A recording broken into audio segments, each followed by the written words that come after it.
Me too.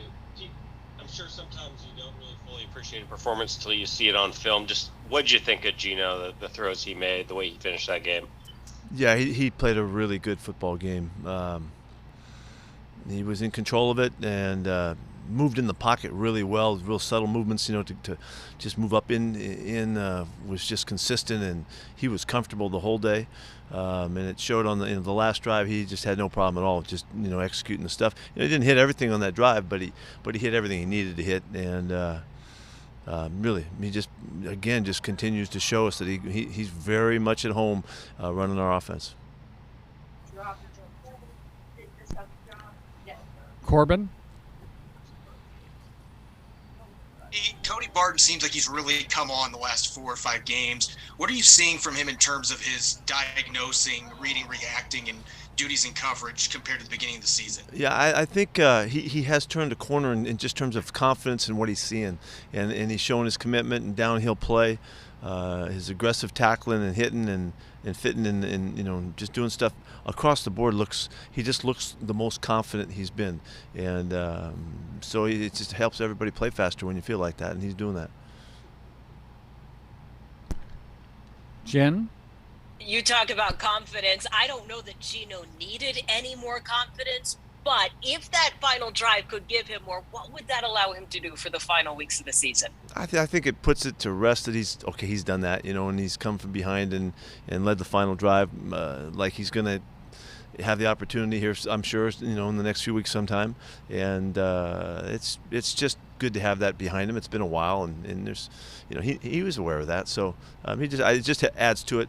I don't know. He at this point he should feel about as confident as you can feel. He's done everything that he wants to do and hopes to do here at this point of the season in so many different areas. So he's. This is just, we're seeing him at a point where he really can just add on to what he's done so far. Masvita? Hey, Pete, what did you get out of Ryan Neal on Sunday? Just how he fared and everything else? Ask it again, please. I lost you. I'm sorry, Pete. What'd you get out of Ryan Neal, his play and how he came back? Well, he played solid. He played good football. He didn't. He got banged, so he was hobbling a little bit. I played with it for a while, but he did fine again. He's doing a really consistent job. He's really filling the role that we're asking him to play. His knee is still sore. I talked to him today about it, and it's we're gonna have to wait and see what happens there. But he feels like he'll be able to get back. Michael Sean? Yeah, Pete, what's the health status of your entire running back room? Yeah, that's a really good question, Michael. I can't give you much right now to go on. We'll wait on that, but there's going to be some questions about how the guys make it back, and we'll have to wait and see how it goes. Right now, I can't tell you. Is Tony okay? Yes. Oh, so he's the only healthy one. You asked about the right guy. All right, thanks. Sure. Greg? Pete, it's almost every time this year, or every time of year, this is when we ask you about, do you need new running backs? Do you have enough? You're going to go out and shop for more, or you have enough what you got? We've got a couple guys that are on the practice squad that are available to us, and so we'll figure it out with what we got at this point.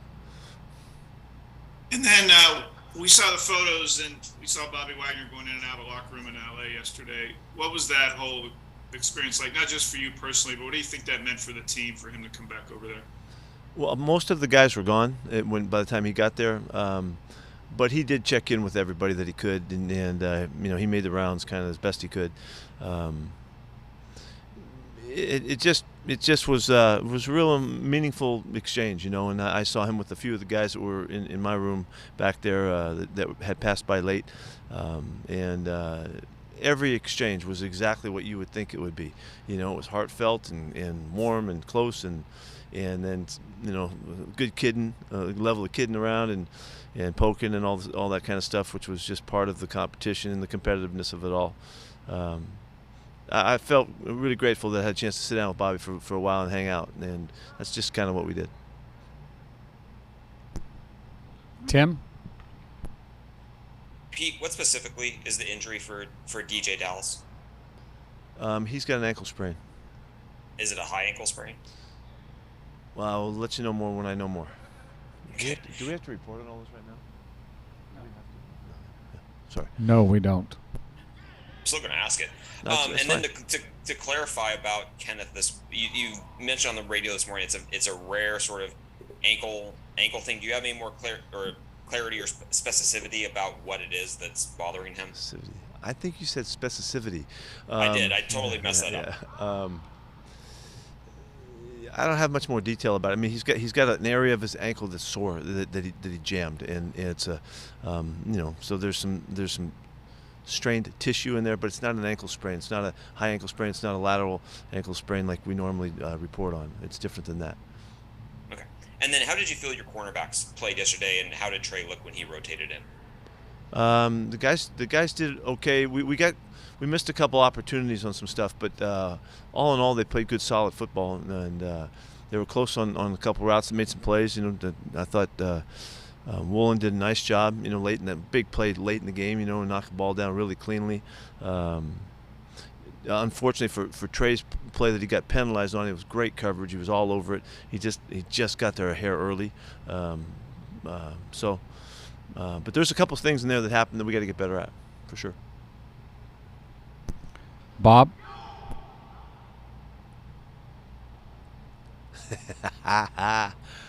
You're muted, Bob. Just keep going, Bob. Nobody tell him.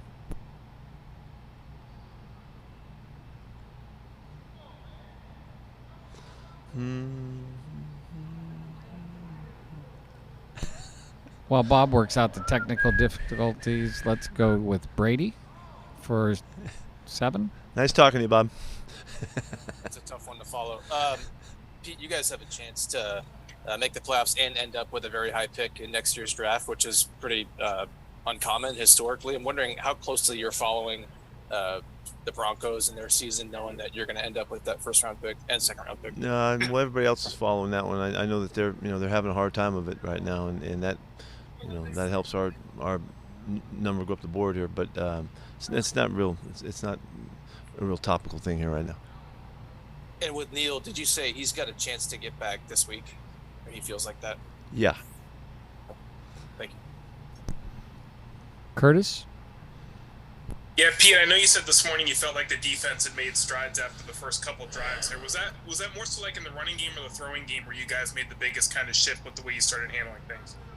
We played better across the board. They didn't throw for a lot of yards in this game, and they were able to run the ball. They mixed their style of runs, with the perimeter stuff that really kind of pecked away at us. QB keeping the ball on the boots, and their fly plays, a little bit that kind of stuff. But in general, I thought we just played more solid football. The first 2 drives didn't feel very very much in control of it, but after that, we were able to slow it down. We had the one drive late in the game, but other than that, I think they scored a touchdown one of the last 8 drives or something like that. So we just played better. And what did you see from the run defense? The numbers said 170 yards allowed, but how did you kind of see that group? Did you feel like you made any strides on that front this week? Yeah, the running backs were like 3.5 a carry, so that part of it. But like I said, the auxiliary runs, they had they made some yards there, and so I thought that we just played better. The guys played hard the whole time. We got out of there stopping them on 3rd down, better than we had. All of that added to it. Masvita? Yep. Hey, Pete, going back to this morning, you said that on the radio that Geno was kind of a hothead, and but you said it's important for a quarterback to kind of have that edge. Did I say hothead? Did I say hothead? I believe so, but I'll say something to that extent. Yeah. Okay. Yeah, he's a fierce competitor, and he battles, and then his first reaction is to come out swinging. I love it about him. It's why all during the time that he was here, when he wasn't getting a chance to play, he was always still in it. He was always looking for the opportunity, or he'd make a throw in practice, and he was battling, and he found a way to continue to grow during that time. That's internally driven motivation. We did the best we could with him, but he was on it, and so I love every bit of that about him, and so do our guys. John? That was the first we've seen of T's on defense for you guys out at safety? Just what did you think of the way he did a played? good job. He was in good position, and we felt good about a couple things that he took away, and he didn't get a chance to make a big play or anything, but he did. He fit the routes up well and did a nice job on the back end. He did good. He had a really good week of practice, and that's why when Josh was sick all week long, we really drilled him to see if he would be ready to play. We felt good about it, and so that's why he got a chance. Greg? You mentioned this morning that you think you have a shot to do something really special this season. What do you mean? What gives you that belief? We got to win some games. If we keep winning games, we'll be okay. We'll have a shot at it. We have some of the elements that you need. That we're fortunate. We have leadership. We got quarterback play. We've got a style about us. We got kicking game. We've got a lot of things that are really positive about this team, and but it doesn't matter. All that's just a bunch of gibberish unless we win some games, and so we have to try to win out and win them one at a time and see what happens. About that kicking game, we haven't talked much about it, but I think Jason Myers is 22 of 23 now. How does that change your strategy, knowing you can almost bank on 3 points beyond a certain yard line? Yeah. Well, we've been feeling. I mean, it's not a change in strategy for us. In that we've had Jason for it seems like 3 years now, and he's a great kicker. And so when we have to, or when we need it, we go. And I'm not. I don't want to force him to kick him. Longer. He's had a couple. Did he have 58s? Is that what they were? 56s or something, he had a couple 56s or something in one game. He can kick the ball from 60 yards out, so we know that.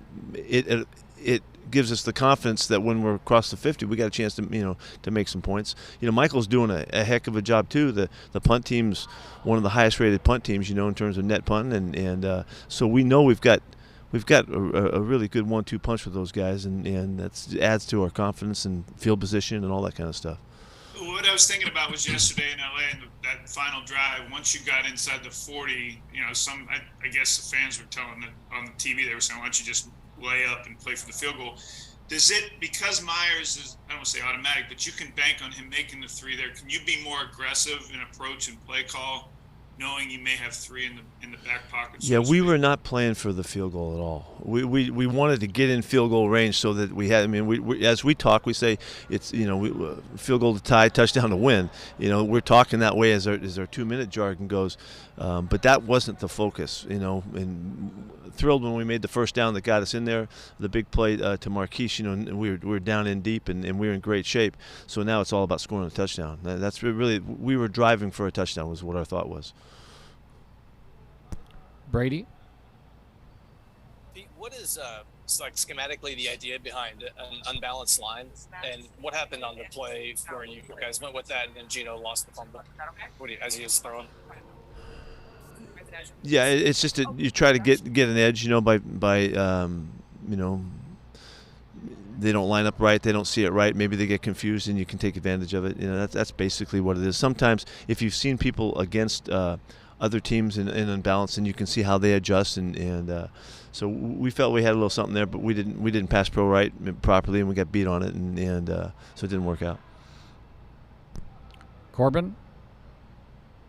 Pete, I know obviously he wouldn't be an option right now, but Rashad Penny said yesterday that he thinks he's got a chance to be back if you guys make the playoffs. Do you see that being realistic right now, and where is he at in his recovery? Well, you got to love his optimism.